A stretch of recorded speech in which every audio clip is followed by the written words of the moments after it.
What is up? It is a late Saturday night edition of the Splash Ag podcast, and I'm joined once again by Jason, who, if you didn't know, is a Rockets fan. And obviously, we just saw the Lakers win the championship, and the NBA season is now wrapped up, and we're kind of approaching the offseason, hearing rumors and such, coaching carousel. But the Rockets have been in the news a lot, and I thought, why not bring on a longtime Rockets fan? So without further ado, I'm joined by Jason. How you doing?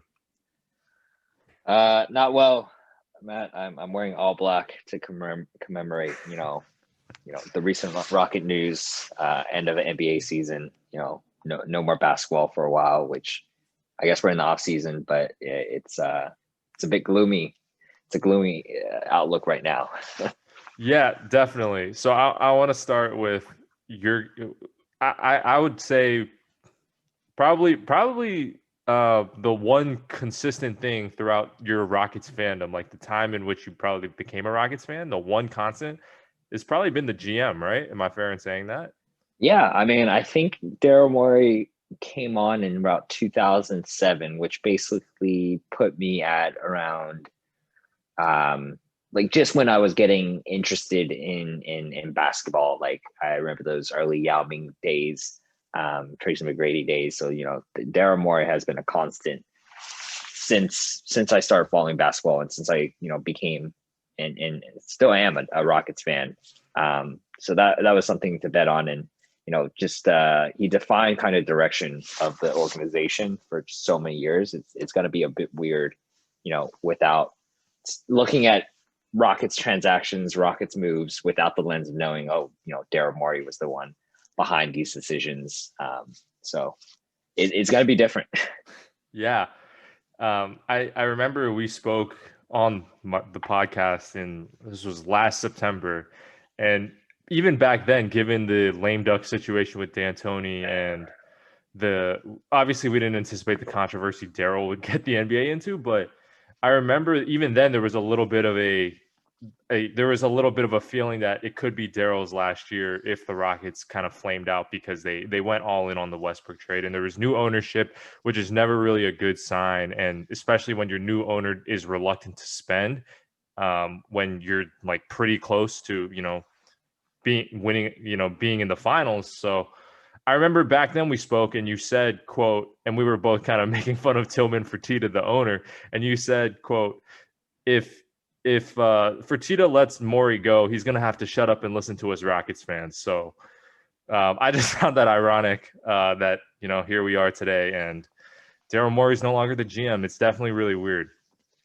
Yeah, I mean the general theme, and we've got a bit of I would say a rallying cry in the Rockets community with any transaction, because every season is just a roller coaster ride with the Rockets. They always seem like they're in the middle of trade talks. They're always kind of big movers and shakers in any type of uh, rumors in the NBA. That's we rally to the saying called "in more we trust," because you know no matter how head scratching a move is, no matter how like just the kind of what is happening type of reaction to any move, we just had the general belief that Daryl Morey did his due diligence, made sure everything was checking out, and he had a reason behind his magic, and we just blindly trusted that from day one. And in most cases there were swings, and some of them missed, but most often the record shows for herself. I think ever since Daryl Morey's been at the helm, the Rockets have been contenders. I think it's been in the tops in terms of win percentage. So he ran a pretty successful franchise, and nothing but the best for him in his future endeavors. I'm not sure if it's going to be in basketball. Maybe he's taking a break, but he's going to be successful no matter where else he lands. Yeah, I'm definitely curious to see where he goes next. I could see him going to another sport, maybe taking some time off, or maybe in a year or two he'll be right back in the NBA. We'll see. I will say I so I'm someone who definitely can appreciate analytics and whatnot, but I don't think they should ever be solely what drives your decision making. I know that Daryl Morey, he's obviously very good at his job, but there are skeptics and critics because, for instance, Daryl Morey he doesn't think that team chemistry is a real thing. that matters, things like that. But what I will say is that what I really like the most actually about Daryl Morey isn't actually necessarily the kind of the quote unquote the nerd approach to basketball and being a GM. But what I actually appreciate is the fact that he was very aggressive with always trying to flip assets, trying to just incrementally either improve the roster or collect assets, which could then be parlayed to a bigger piece. Obviously, that's how he gets James Harden. And the fact that he was like the one GM that went for it when the Warriors had Kevin Durant and everybody else seemed to not want to go for it, I definitely can appreciate. And they obviously came very close to knocking off the Warriors in the 17-18 season when they were the best regular season team in the NBA. They had the best record. And obviously everyone knows Chris Paul gets hurt. So I think to me, the thing I can appreciate the most about him is certainly how he had this like aggressiveness to him, if that makes sense. Yeah, I would say I would add on that he's always been sort of a tinkerer in terms of just pushing the right buttons here and there and just always trying to improve the roster and never being content with what he has, because it can only get better. I think there's like a example where someone started with like a single item on eBay and basically started trading his way through things and ended up with like 100 time, 1,000 time on value from his initial starting point. And I always think that was kind of the belief with Daryl Morey, starting with his base without tanking, without kind of blowing it up and going through like a big massive tank, but just make smart decisions, build upon that bit by bit, take calculated swings. Like I can remember, he took a big swing on Ty Lawson, which at the time, again, we were really excited, didn't know that Ty Lawson would just kind of flame out super quickly. Made some swings with the Chris Paul trade, made some swings with, even the James Harden. That was a bit of a swing, right? Like, we got to remember James Harden that we know today was not the James Harden when he was on the Oklahoma City Thunder. He was like third fiddle behind, two superstars. But then just most recently with the Russell Westbrook thing, I guess my only fear is, again, like, we don't know the circumstances that resulted in Daryl Morey stepping down. I really hope it's not one of those situations where he saw that he has truly maximized everything and he's working with a hand that is just unwielding in terms of you can't get better from there. And I really hope that he's got that dogged mentality that, this wasn't a decision based on, he doesn't think the Rockets can get better from this, or he's dug a deep enough hole that he can't really get himself out of it. And again, like, just the fear of, there are a lot of panic moves by GMs who know that their job is on the line and they're willing to, sacrifice future outcomes because they know, like, if things don't work out, they won't be there to take on the brunt of the impact down the line.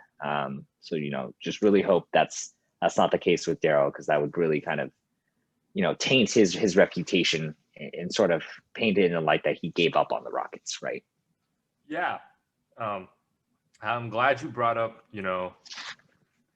the analogy I would use is like, you certainly hope that he didn't just, step down because he saw that the ship was sinking and he kind of, evacuated early, so to speak.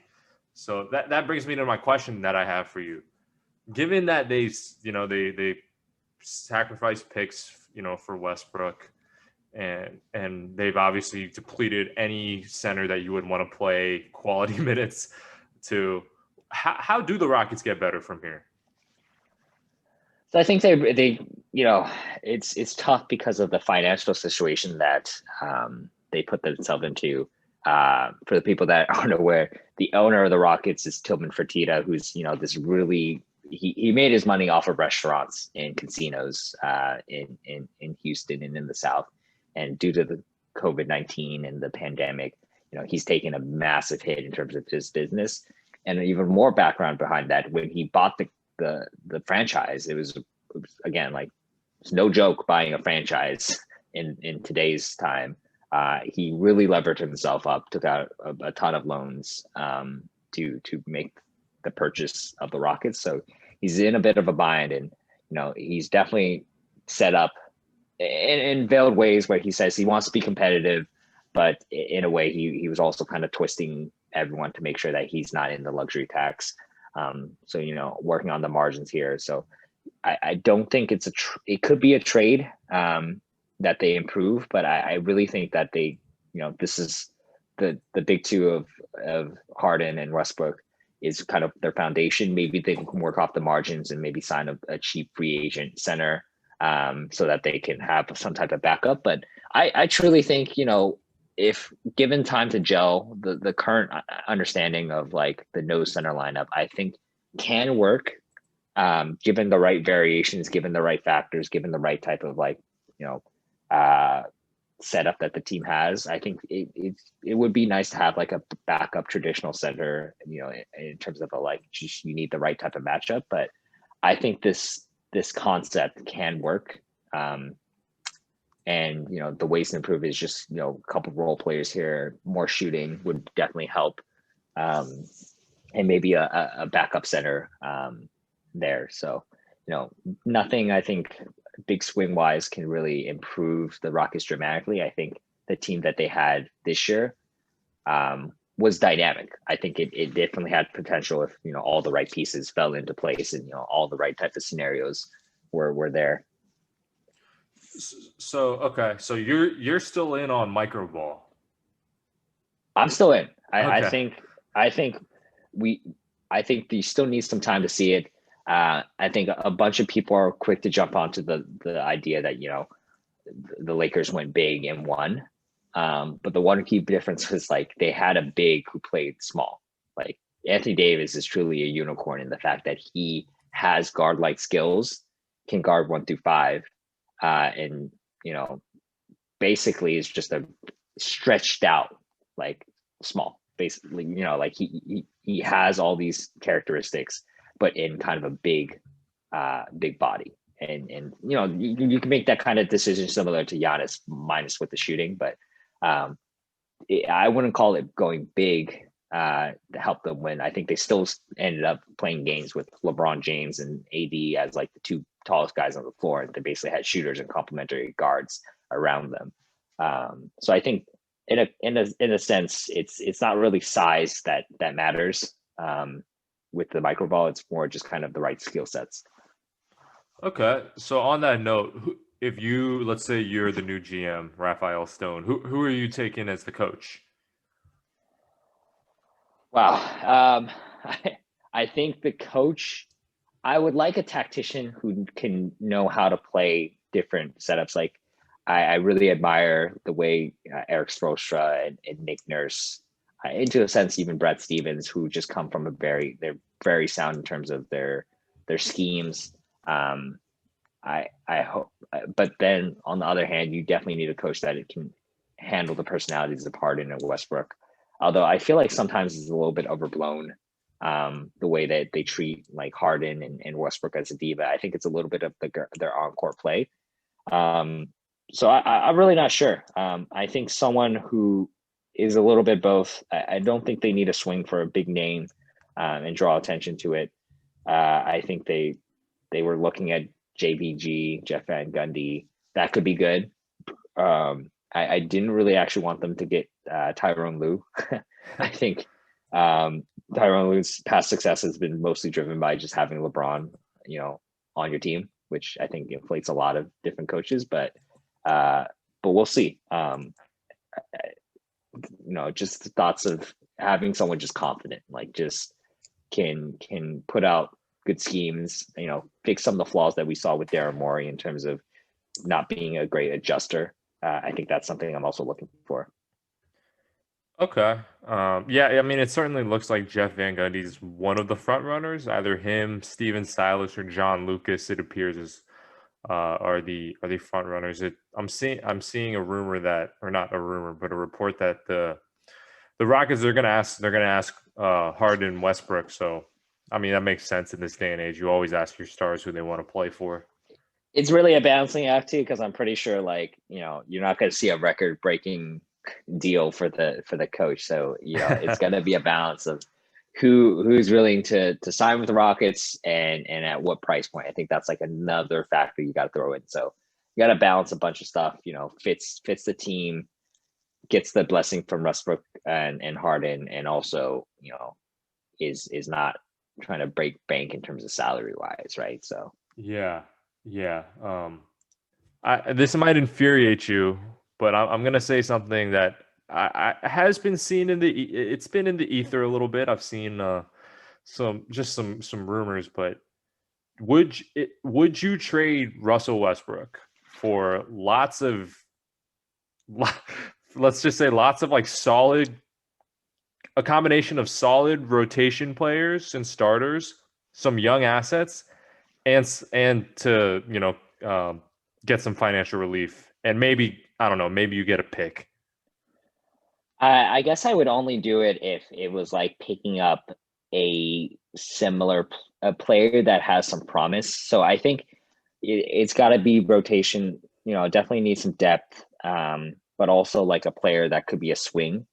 Like I wouldn't be opposed if the Rockets traded Westbrook for maybe, yeah, man, I gotta think off the top of the head, but like another player who maybe is in his first or second year, who has promise and is like, you're taking a gamble on them, but they could blow up.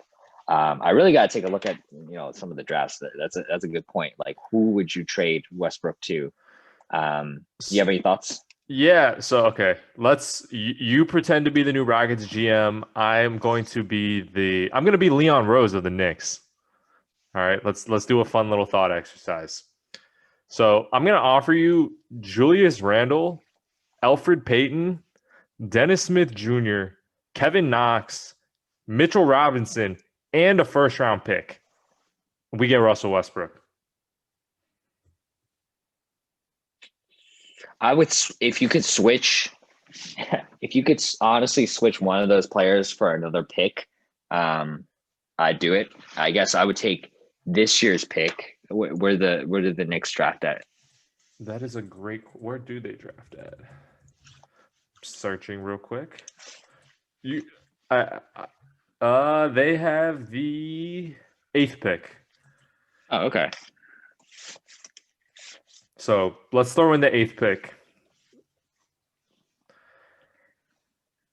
No, I think I wouldn't hang up the phone. I would have to kind of consider it, and you listed off a ton of players. Yeah, I did. You want me to run it through again? Run through it again.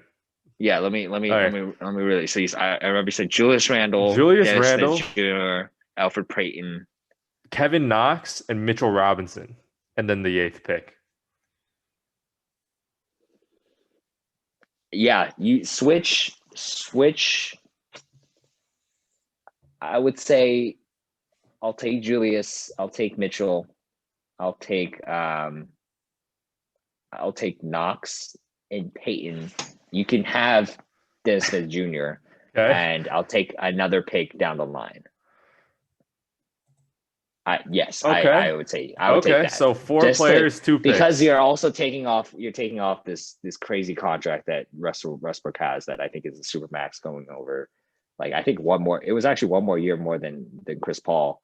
So, and maybe the Rockets with the 8th pick can take a swing on a young promising player, maybe like a Killian Hayes, or like maybe a star that drops or something like that, and go from there. But the problem is, I think with this year's draft, there's really no like, everyone's very solid, through and through, but there's no like clear cut superstar or raw gem.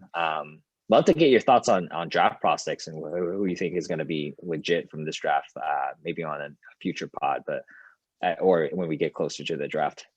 Yeah, I mean, I'm certainly always down to converse about these guys. I honestly, this year is a little bit more of a, kind of like you alluded to. It seems like there's guys who are solid, but it's very hard to identify who's going to really be a superstar. Granted, there in theory should be at least one guy who's like superstar / kind of in that stratosphere. Even the worst drafts have someone that was good, except for maybe like the 2000 draft. But yeah, I think sorry, this is a little bit of side note, but with this draft, I think one of the clear difference between this year and past years is like, your blue blood schools, like of your Kentuckys and your Dukes like don't have some superstar level players, right? Like I think I, last year Duke's kind of centerpiece was Vernon Carey, who's just isn't a great fit in the NBA.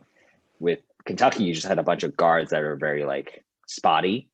Um, eh, so I think okay, that's okay. one issue. That just from initial look at like just kind of projections and Yeah, stuff, you don't see a lot of Kentucky or Duke players in the top in the in terms of top. projections. Yeah, yeah. I mean, you occasionally see Maxi in the top 10, occasionally. Mm-hmm.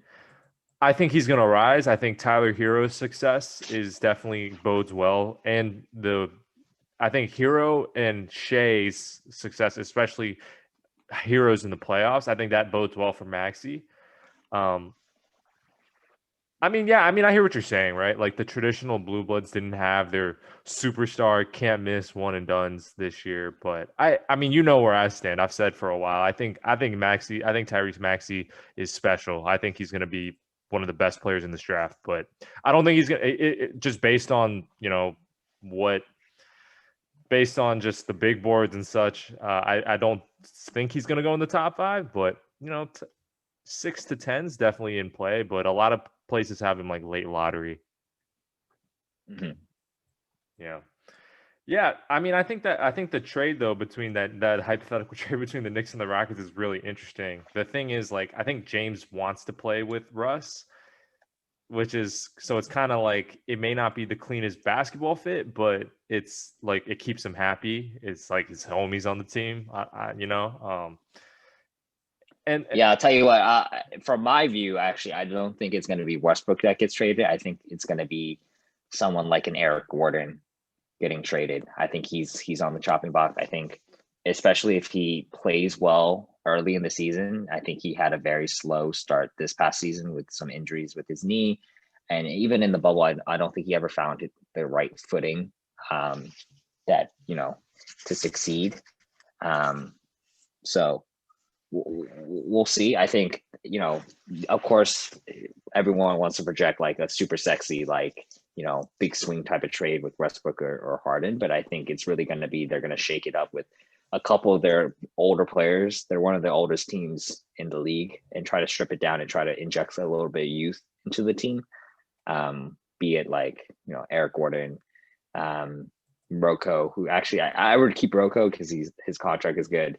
Dare I say, like even PJ Tucker, which is like again the heart and soul of the Rockets, but they'll if they can strip it down and try to get a couple picks here and there because they need to make up some ground in terms of their entire future draft picks are basically in the hands of the Thunder, either through straight up picks or the thought of a pick trade, which I think is going to play a big role, especially if the Rockets go off to a bumpy start in the next couple seasons. That is just going to bloom.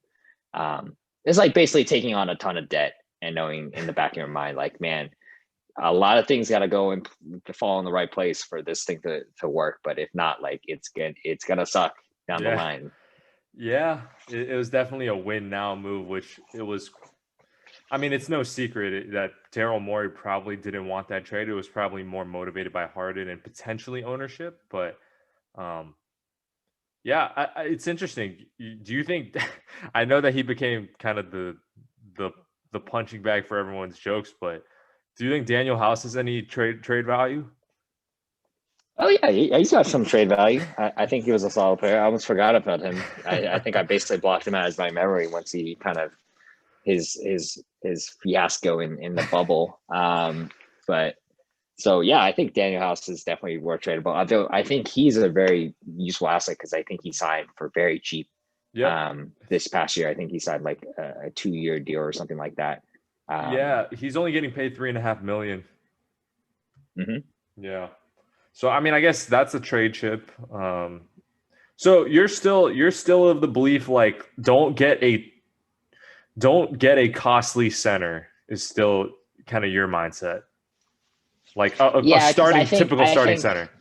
I think there are plenty of centers out there.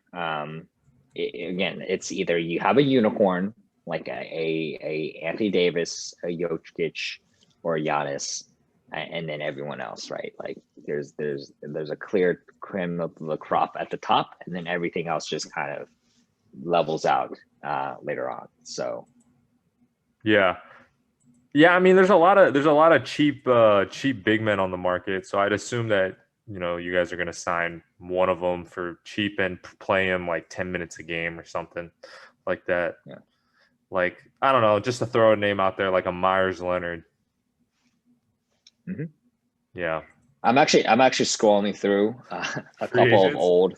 No, I was not Oh, free agents, but like I was really intrigued with like, would you trade Russell Westbrook for maybe like a second, a third, or even like this past year rookie as a centerpiece in a trade? So let me throw out a couple of names of like, if this person was a centerpiece of a Westbrook trade, which side would you take? So all right. play a little. Yeah, let's do it. I'm looking at De'Aaron Fox. Ooh, if I'm the Kings, if I'm the Kings, I don't do that. If I'm the You want Kings, to do it? no, Okay. especially not if Okay. it's like Fox and other assets to get Westbrook because Fox is still in his rookie deal. He obviously has plenty of upside. There's a lot of similarities between their game. But yeah, I think Fox can be a slightly less like explosive version of Westbrook, who's a better shooter and decision maker. Okay. Okay. But like not as like strong and explosive. So in these hypotheticals, I think let's not worry about like the other side of the Westbrook like and assets, but like just core starting with the base point of player A for player B. Sure. Yeah. Would No, you take? Right. I don't do that if I'm sacked. Okay. You know me. I am one of the biggest Fox believers. He is probably my Yep. favorite Yep. active No, player that's in why the I NBA. started because I was just like, I need a gauge. So Yeah. let's try another. Jonathan Isaac, a healthy. Let's assume Healthy. he returns completely healthy to this year's Jonathan Isaac version. If I'm the Magic, I do that. If I'm the You do Magic, it? I absolutely do that. I mean, because then like, okay, if you're the Magic, like, first off, you have way too many big guys, right? You have Bamba, Vucevic, Isaac, and Aaron Gordon. Like, even if Isaac's healthy, and he's a very good defender, and he's very versatile as a defender. You telling me I could get Westbrook, Aaron Gordon, Vucevic / Bamba, like and Fultz. That's interesting. Okay. Yeah, I would do that. Okay. I would do that. If I'm the Magic. Yeah. Okay. Okay. Laurie Marketing. If I'm the Bulls, I do that pretty quick. Okay. Yeah, I think that was a layup there. Let's see. So that's from the 2017 draft. Let me go to the 2018 draft. Would you do it for Ayton or Bagley? If I Which side? Okay. Well, I think Houston says yes for both because I think both of the Ayton and Bagley represent bigs that they could actually play in theory. Okay, if I'm the Suns, that's tough, right? Because honestly, if I'm the Suns, I might do that because there were times. I mean, Ayton, he had a shortened season, right, because of the suspension. But that's a 50-50 if I'm Phoenix because in some ways you could think Westbrook and Booker, that's a special backcourt, and then you have Baines doing the dirty work down low. You got shooters like Cam Johnson and oh my God, Kelly Oubre, and Mikal Bridges. That's who I was blanking on.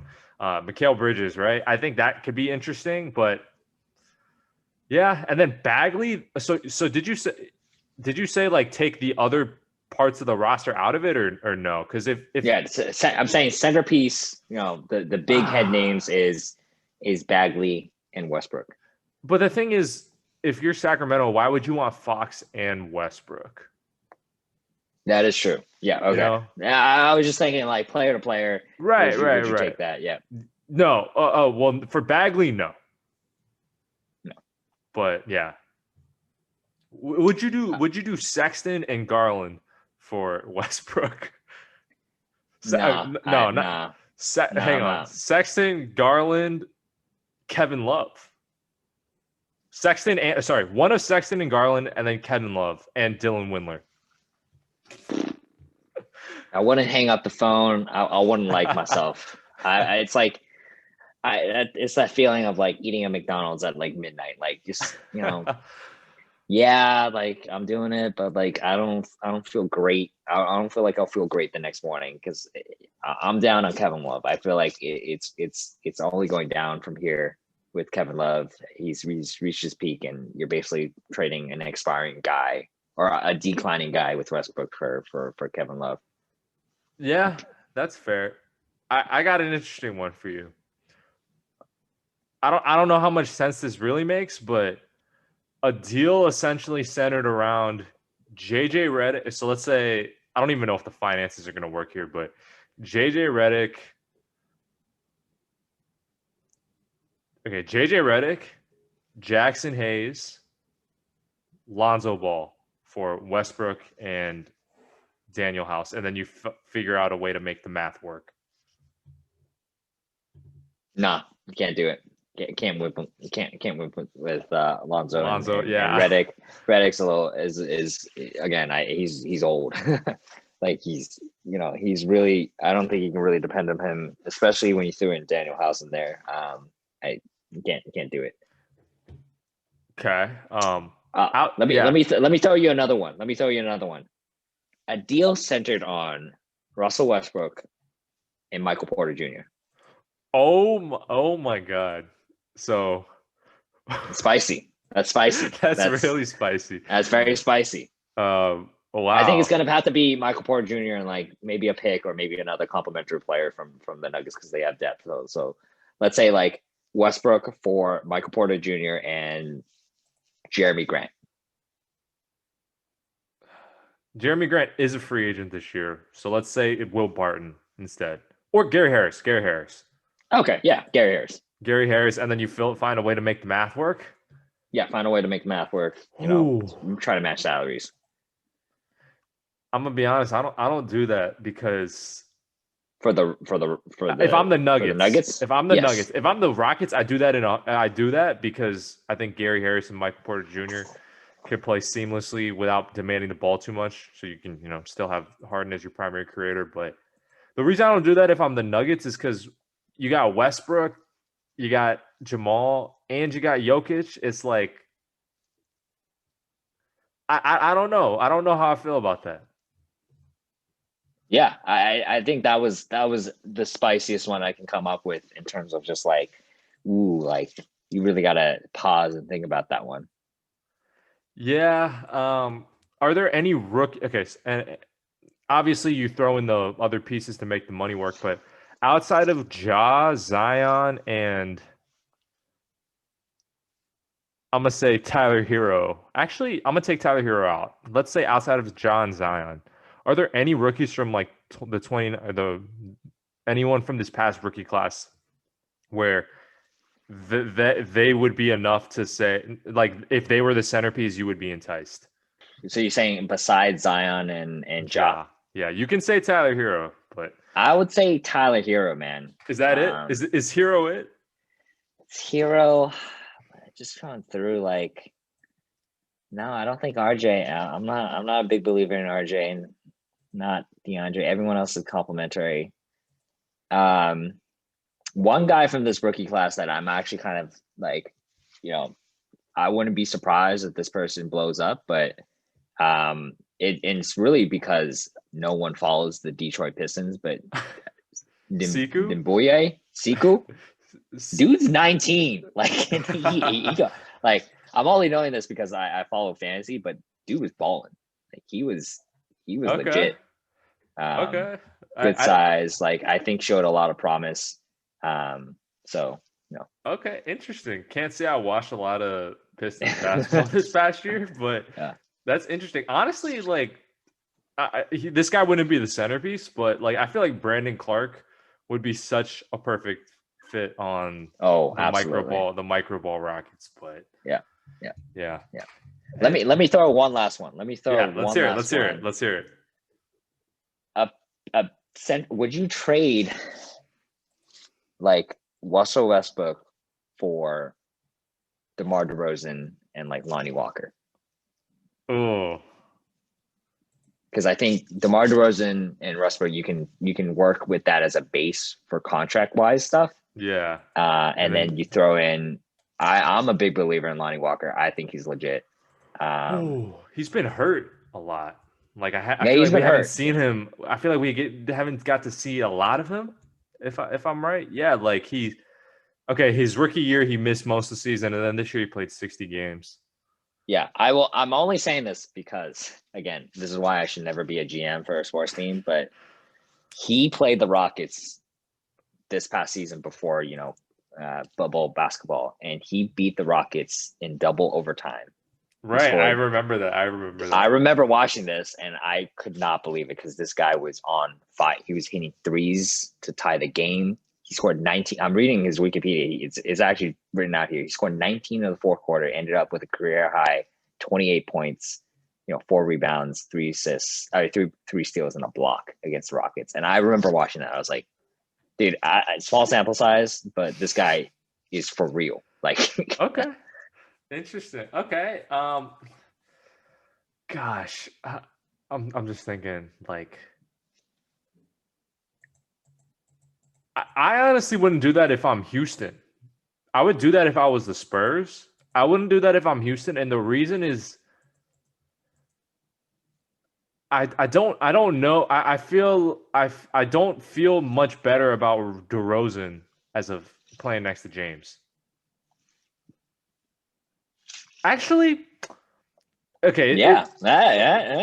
Well, here's the thing, and this is I'll keep it quick, but it depends on what this new Rockets coach wants to do, right? Because obviously the last however many years it's been threes and then shots at the rim, right?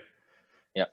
If you want to open up the floor and have a little more, be a little less predictable and also kind of open up the basketball geometry on the floor, putting in a mid-range killer like DeMar DeRozan ain't such a bad idea. Yeah, I think my biggest gripe with Westbrook was just like size wise, like you just, I would rather compliment Harden with like another wing. Right. Like I think if Harden played with a Paul George, I know you're not a big fan of Paul George, but someone in the vein of a Paul George would be the most ideal compliment. So like you stick Harden with like a Chris Middleton, like that could work, right? Like just having another competent secondary ball handler who can also defend, I think is his most ideal running mate. Barring like him obviously running with another unicorn with like a Anthony Davis, right? That's like the most ideal running mate. But it's got to be Harden. I'd rather pair up Harden with maybe a wing rather than like another point guard. Sure, yeah. Because if you think about it, we've tried everything. We tried Harden with like a massive big with Dwight Howard and see how that went. Paired him with a couple of point guards, right? With Chris Paul and Russell Westbrook. He's never been paired up with like necessarily, a legit 3 or another wing or even like a stretch 4 type player. Hold up. No love for A, Ryan Anderson and B, Chandler Parsons. Big shout out Chandler Parsons. I hope he's doing better. Dude. I hope he's doing better after the unfortunate news back in January. But dude, Chandler Parsons was legit in Houston. But I hear you. He hasn't been with a superstar wing in Houston. Yep. Yeah. Anyhow, wow, that was a very interesting thought exercise. So where do we let's take stock of where we landed, right? So just trying to roll through the what was the most compelling trade to you from that list of potentials? Was it the DeMar DeRozan for Westbrook or Was it the what, I think Michael Porter Jr. was that was another one that was a bit spicy. That was spicy. I don't think Denver does that. I Yeah. think I could see San Antonio. I could see San Antonio biting. Honestly, yeah, it might be the San Antonio. It might be San Antonio. Yeah, just because I think that's the only one that actually came close in terms of contract size. Yeah. Yeah, no, I think that one or the Knicks, because I could see the Knicks trying to get, because Russ is under contract for a while, so I could see them trying to get Russ and say, hey, we have our star, and then also maybe pair him, have him mentor RJ Barrett. Yeah, honestly, looking now that you mentioned contracts, I'm looking at like the Rockets salary table, and it's just I equate this with the feeling of if like you held stocks in the beginning of the year and are riding it through with like you went deep on like oil or like airline companies and you're just looking at it every single day and you're just like, oh my goodness, like what am I gonna do with this pile of stuff? Like it's not worth anything. Like I don't know what like how to get out of this position, but if you look at it, like Westbrook is being paid 40 million all the way to like basically 2023, 22, man. Okay. 2022. So you're in this cap situation from 2020 all the way through 2022. So I think it's the next 2 years, right? Eric Gordon is getting paid 16 million this year. He's going to get paid 20 million in 2023. Damn. So it's a lot. It's tough. Yeah. It's a lot. It's a lot of money, man. It's a lot of money. You're putting your next year, your top 3 players are going to be basically equate up to almost $100 million in salary. Your top 3 players. Yeah. So 44 from Westbrook, 44 from Harden, 18 mil from Eric Gordon. And then you still have, another 13 mil from Robert Covington. PJ Tucker's a free agent. Danny House is about like 3.84 million. So, and this is what happens when you had, trying to wrap things up from our early conversation with Daryl Morey. He took some big swings and like they were literally at the finish line and came close, and that's just how it goes. Yeah, he is definitely a boomer bust type of trade that he did. So that's the situation that they're in. But that was a mixed note to end this on. But I've had you long enough, so I think that's a good place to end. So thanks for joining me, Jason. Yeah, appreciate it, man. Yeah, and to the listeners, if you haven't done so already, please subscribe on whatever medium you listen to, whether that's Apple Podcasts, SoundCloud, YouTube, or Spotify. And once again, thanks for listening.